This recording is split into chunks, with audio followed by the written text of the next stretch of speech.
Во изминативе неколку недели овие институции ни ја потроши последната тронка надеж и доверба. Порачаа семејствата на загинатите деца во пожарот во дискотеката Пулс во Кочани.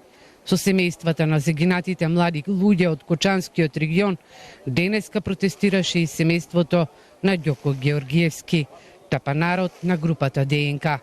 Неговиот татко со болка и голема лутина им се обраќаше на надлежните институции, бидејќи не е задоволен ниту од истрагата, ниту пак од односот на институциите. Ги искина и писмата кои му ги испратиле председателката Гордана Силјановска-Давкова и премиерот Христијан Мицкоски. На министерот Тошковски му забележа дека има полицајци во Струмица кои само кафиња пијат, а кратците кои имаат украдено лични предмети на неговиот син од неговото вечно почивалиште, тој самиот ги фатил. Побара оставки од функционерите на актуелната власт. Вие не сте способни да држите влада. И сега ќе ви кажам за последно. Јас ќе ви кажам дата кога да си дадете оставка, а вие си го бирајте месецо.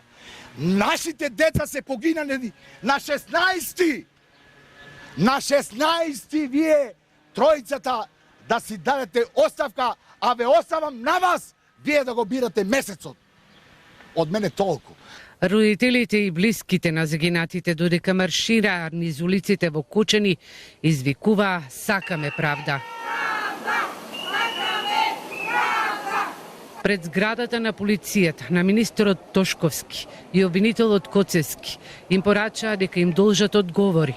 Како е можно полицијата да прави акцијска контрола во објект кој воопшто не смел да работи? Објект кој во моментот немал никаква валидна лиценца, никаква дозвола, а имат и блокирана сметка од УЈП.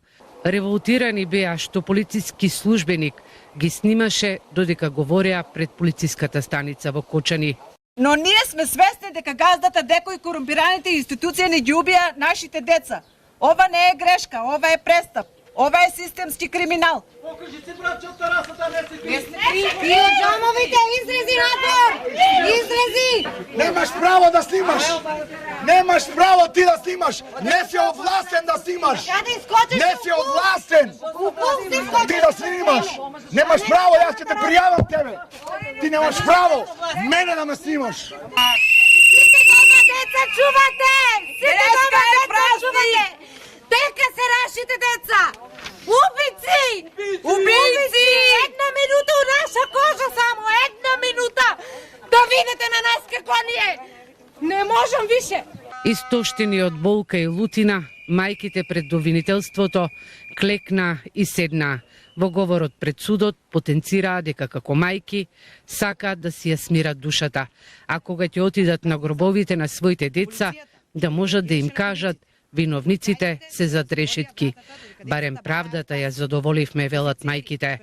Овие институции ни ја потрошија и последната тронка надеж и доверба дека ова држава може да не заштити. Овие институции одново ги убија нашите деца. Одново ја убија надежда во нас дека оваа трагедија, ако ништо друго, ќе биде барем лекција за во иднина и никогаш вакво нешто нема да се повтори. Министерот Тошковски и обвинителот Коцевски ни должат одговор како е можно полицијата да прави акцијска контрола во објект кој воопшто не смеел да работи.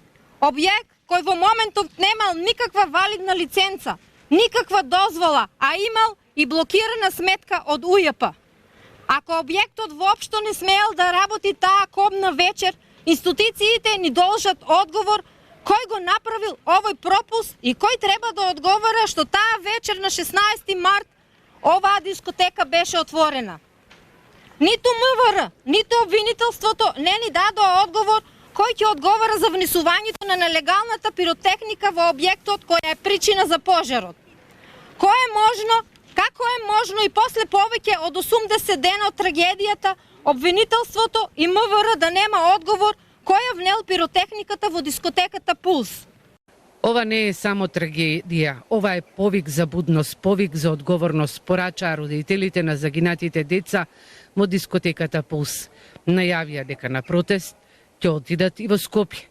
Во неголемата трагедија во земјава загинаа 62 млади луѓе, а 200 беа повредени.